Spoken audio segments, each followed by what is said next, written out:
शुक्रिया शुक्रिया। बिस्मिल्लाहिर्रहमानिर्रहीम। बहुत मोहतरम प्यारे कायद पाकिस्तान मुस्लिम लीग नून, मुअज़्ज़ज़ कायदीन कराम, मुअज़्ज़ज़ पार्लियामेंटेरियन, सेनेटर्स, टिकट होल्डर्स और खुसूसी तौर पे ये जो माशाअल्लाह इतनी सारी ख़वातीन यहाँ पर बैठी हैं, आप सबको मेरा दिल की गहराइयों से मैं आज वेलकम करती हूँ। आप सबको सलाम पेश करती हूँ और इस तारीखी इजलास में आपको खुशामदीद भी कहती हूँ। आज का इजलास सिर्फ इसलिए तारीखी नहीं है कि हम मियां मोहम्मद नवाज शरीफ की क़यादत में एक फैसला कुन जिद्दोजहद में दाखिल होने जा रहे हैं।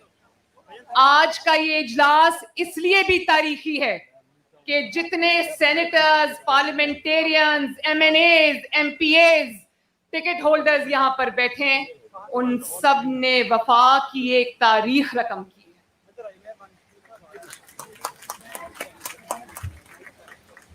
आप सब ने ना सिर्फ वफा की तारीख रकम की है, बल्कि आप सब ने जिद्दोजहद की। आप सब ने पाकिस्तान का जो मुस्लिम लीग का कल्चर था, ख्वाजा आसिफ ने बिल्कुल ठीक कहा कि आपने 72 साल के बाद मुस्लिम लीग का कल्चर बदल दिया है। जिस तरह आप जुल्म के सामने, जबर के सामने, धौंस और धांधली के सामने आप खड़े रहे हैं, अपने कायद के साथ, अपनी जमात के साथ, कायद के मौक़िफ़ के साथ, कायद के नैरेटिव के साथ, अपनी बहन के साथ, आपकी अपनी बेटी के साथ। मैं आप सबको दिल की गहराइयों से ना सिर्फ सलाम पेश करती हूँ बल्कि सलूट करती हूँ।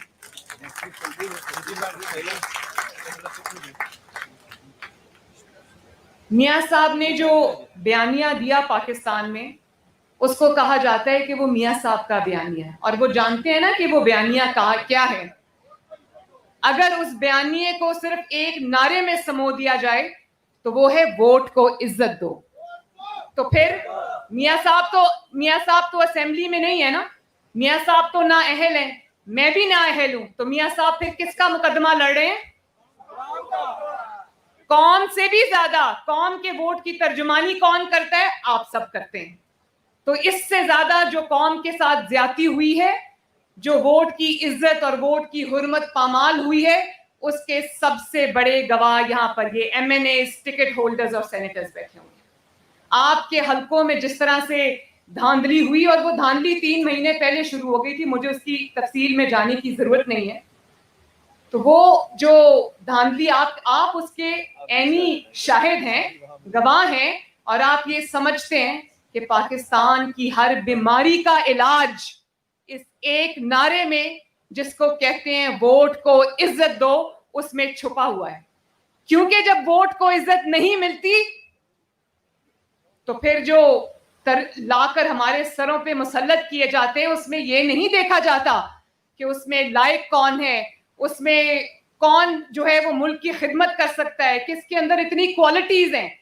उसमें फिर एक ही चीज देखी जाती है, और वो ये देखी जाती है कि कौन कितना ताबेदार है।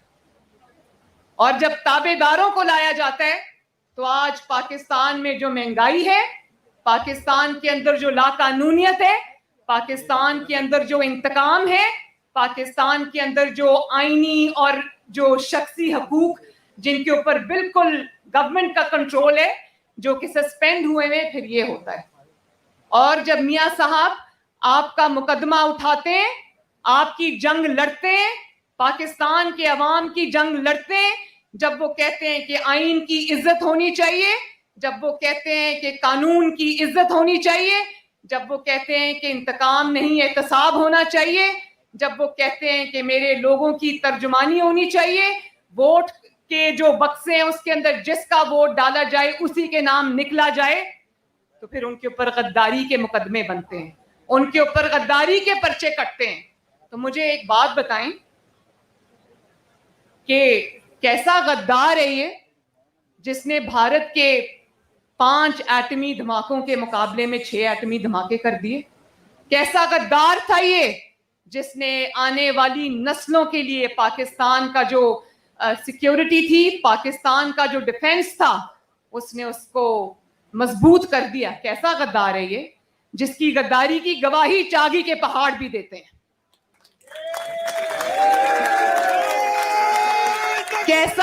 कैसा गद्दार था ये, कैसा गद्दार था ये जो JF-17 थंडर बना गया और पाकिस्तान के डिफेंस को नाकाबिले तस्खीर बना गया। में शहरियों पर ड्रोन हमले होते थे, धमाकों में, बॉम्ब धमाकों में रोज लोग शहीद होते थे। कैसा गद्दार है वो कि अपने सीने पे अपनी सिक्योरिटी रिस्क को लेकर वो ज़र्बे अज़्ब और रद्दुल फसाद लड़कर, कहते हैं ना कि उसके पीछे फौज थी, बिल्कुल रद्दुल फसाद में ज़र्बे अज़्ब के पीछे फौज थी, लेकिन आगे नवाज शरीफ खड़ा था।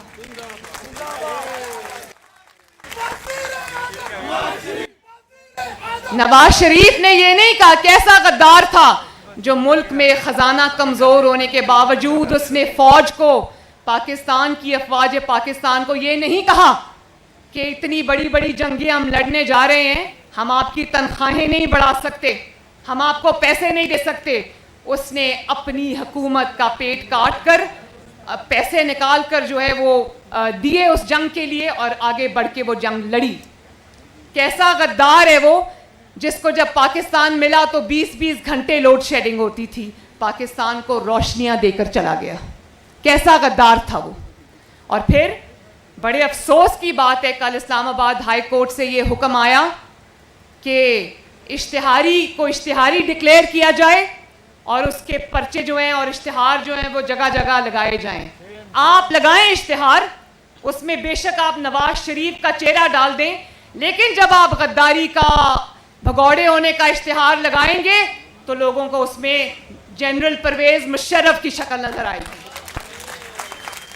लोग उसमें नवाज शरीफ को नहीं देखेंगे, उसमें उनको जनरल परवेज मुशर्रफ की झलक नजर आएगी, जो आर्टिकल 6 का मुर्तकिब हुआ, जिसको अदालतों ने सजा दी और नतीजतन क्या हुआ कि पाकिस्तान में पहली मर्तबा उस अदालत को ही सफ़ाए हस्ती से मिटा दिया गया। वो कानून को, आइन को, पाकिस्तान के 22 करोड़ अवाम को मुक्के दिखाता हुआ निकल गया और किसी अदालत की, किसी जज की इतनी जुर्रत नहीं हुई कि उसको ललकार सके कि तुम भी मुल्क में वापस आओ। और फिर कहते हो कि हम ढोल बजाएंगे। नैब ने कल कहा कि हम ढोल बजा के ऐलानात करेंगे कि नवाज शरीफ को वापस लाओ। तुम्हें इतना शौक है ढोल बजाने का तो जरूर बजाओ, लेकिन जब तुम ढोल बजाओगे तो आवाज ढोल की नहीं आएगी, आवाज अरशद मलिक की गवाही की आएगी।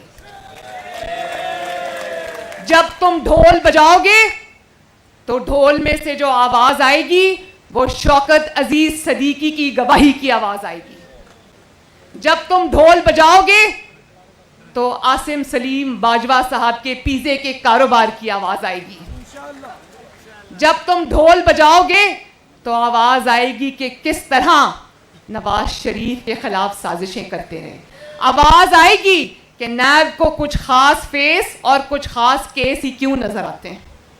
आवाज आएगी कि काजी फाइज ईसा जैसे अपराइट जज, उनकी वाइफ जो सरीना ईसा हैं, वो तो लाठियां टेकते हुए अदालतों के चक्कर लगाती हैं, FBI के बाहर खड़ी होकर इंतजार करती हैं, लेकिन जनरल आसिम सलीम बाजवा की वाइफ, इमरान खान साहब की बहन, उनको तो कोई अदालत, कोई नैब बुलाने की जुर्रत नहीं कर सकता। और जब आप ढोल बजाएंगे तो अभी कल जो इंकशाफात आज मियाँ साहब ने आपको स्क्रीन पे दिखाए हैं, तो उसमें जो बशीर मेमन साहब हैं, उनकी गवाही की आवाज़ आएगी। नवाज शरीफ की आवाज़ तो आपने बंद कर दी, नवाज शरीफ की तकरीर टीवी पे दिखाने की इजाज़त नहीं है, लेकिन नवाज शरीफ की आवाज़ अब टीवी पर दिखाने की ज़रूरत भी नहीं है। नवाज शरीफ का मुकदमा गली गली, महल्ले महल्ले, घर घर पहुंच चुका है। अब आवाज़ उसकी बंद करोगे कि तो उसकी आवाज़ गूंजेगी इंशाअल्लाह। और नवाज शरीफ की आवाज़ उस गली महल्लों घरों तक पहुंचाने में मीडिया का किरदार तो है, मियाँ साहब के नैरेटिव का किरदार तो है, आप सबका है, लेकिन सबसे ज्यादा जिस चीज ने आवाज वो गली गली पहुंचाई है, वो नवाज शरीफ के साथ होने वाले जुल्म ने वो आवाज गली गली पहुंचाई है। और मेरी, अब क्योंकि मगरिब का टाइम है तो मुझे इसको जल्दी खत्म भी करना है अभी, लेकिन मैं आपसे एक बात ये कहना चाहती हूँ कि आज ये भी आवाज़ें आती हैं ना कि नवाज शरीफ बीमार हैं, बाहर हैं, तो अंदर क्यों नहीं आते, वापस क्यों नहीं आते, और शायद कारकुनों को लड़ने के लिए छोड़ दिया है। तो मैं अपने कारकुनों को ये यकीन दिलाना चाहती हूँ कि नवाज शरीफ ने अपने कारकुनों को अकेला नहीं छोड़ा। नवाज शरीफ ने सारे जुल्म, सारे वार पहले अपने सीने पे लिए और उसके बाद हमारी बारी आई है। हमेशा होता ये कि कारकुन जब कुर्बानी देने का टाइम आता है तो लोग कंटेनर में छुप जाते हैं और कारकुनों को, निहत्ते कारकुनों को आगे कर देते हैं। इस दफा ये हुआ कि नवाज शरीफ ने सारे वार पहले अपने सीने पे सहे। नवाज शरीफ ने 70 साल की उम्र में, नवाज शरीफ ने इस बीमारी के हाल में, एक दफ़ा नवाज शरीफ को अडयाला जेल में हार्ट अटैक हुआ और एक दफ़ा नैब की कस्टडी में हुआ। वो सब नवाज शरीफ ने पहले अपने ऊपर सहा और उसके बाद उसने कारकुनों को आवाज़ दी। और आज भी उन्होंने जब आवाज़ दी है तो उन्होंने ये नहीं किया कि वो लंदन में बैठे, उन्होंने अपनी बेटी को, अपनी निहत्ती बेटी को कारकुनों की सफ में पहले खड़ा किया।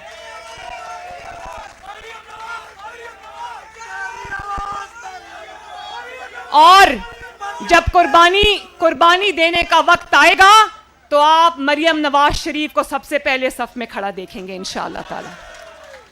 नवाज शरीफ एक मशरकी वालिद हैं, वो एक मशरकी वालिद हैं, बहुत मोहब्बत करने वाले शफीक वालिद हैं और अपनी बेटी के लिए वो ओवर प्रोटेक्टिव हैं। लेकिन वो उस आदमी का आप जज्बा देखें, उस इंसान का जज्बा देखें कि जिसको ज़रा सी आहट पे होता था कि मुझे गिरफ्तार ना कर लें, कहीं बेटी को कोई गिरफ्तार ना कर ले, उन्होंने मुझे फ़ोन करके कहा कि बेटी अपना बैग तैयार करो, अगर गिरफ्तार हो तो सीना तान के जाना और घबराना नहीं, क्योंकि जब इस तरह के हथकंडों पे ये उतर आते तो इसका मतलब है कि हुकूमत के दिन थोड़े हैं। और आखिर में मेरे साथ वादा करें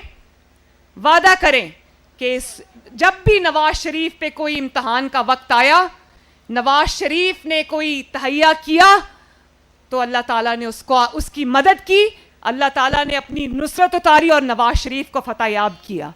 तो इंशाअल्लाह ताला आज आपका जज्बा देख के मुझे ये यकीन हो गया है कि ये तहरीक अल्लाह के फजलो करम से कामयाब हो चुकी है। और आखिर में मेरे साथ वादा करो कि इंशाअल्लाह ताला पाकिस्तान का सर नहीं झुकने दोगे, आईन का सर नहीं झुकने दोगे, कानून का सर नहीं झुकने दोगे, जमहूरियत का सर नहीं झुकने दोगे, वोट की इज्जत और हुर्मत का सर नहीं झुकने दोगे, पाकिस्तान के अवाम का सर नहीं झुकने दोगे। और मुझसे वादा करो कि अपने कायद मोहम्मद नवाज शरीफ के नजरिए का सर नहीं झुकने दोगे। और वादा करो कि पीडीएम और ये जो अब मूवमेंट चल रही है, इसके अंदर शाना बशाना अपने कायद के, अपनी बहन के, अपनी बेटी के पूरे जज्बे और तैयारी के साथ शरीक होगे इंशाअल्लाह। और जो पाकिस्तान के अवाम ने, एक मिनट बेटा, पाकिस्तान के अवाम ने जो पीडीएम से, जो नवाज शरीफ से, जो मुस्लिम लीग नून से अपनी उम्मीदें वाबस्ता कर ली हैं, उन उम्मीदों को टूटने नहीं दोगे। एक जो भी आज आप उठा के देख ले, चाहे वो कारोबारी हो, उसकी उम्मीदें हैं, या वो रेड़ी वाला हो, या वो ताजिर हो, या वो मीडिया पे जुल्म हो रहा हो, या कोई जज है जिसको निशाना बनाया हो, या कोई भी है, वादा करो कि उनकी उम्मीदें जो नवाज शरीफ से वाबस्ता, उनको टूटने नहीं दोगे। वादा करते हो? अल्लाह ताला आप सबका हामी और नासिर हो। पाकिस्तान जिंदाबाद। पार्लियामेंटेरियंस, मुस्लिम लीग नून का एक एक parliamentarian, MNA, MPa, senator, ticket holder जिंदाबाद। शहबाज शरीफ जिंदाबाद। हमजा शहबाज जिंदाबाद। और आखिर में आखिर में नवाज शरीफ, नवाज शरीफ, नवाज शरीफ जिंदाबाद, पाकिस्तान मुस्लिम लीग नून जिंदाबाद। बहुत बहुत बहुत शुक्रिया। ये थी वक्त की आवाज, पाकिस्तान के मुस्तकबिल की आवाज, मरियम नवाज। बिला ताखीर हमारे बहुत ही प्यारे पाकिस्तान मुस्लिम लीग नून के सीनियर नायब सदर नवाज शरीफ का एतबार जनाब शाहिद हाकान अब्बासी साहब।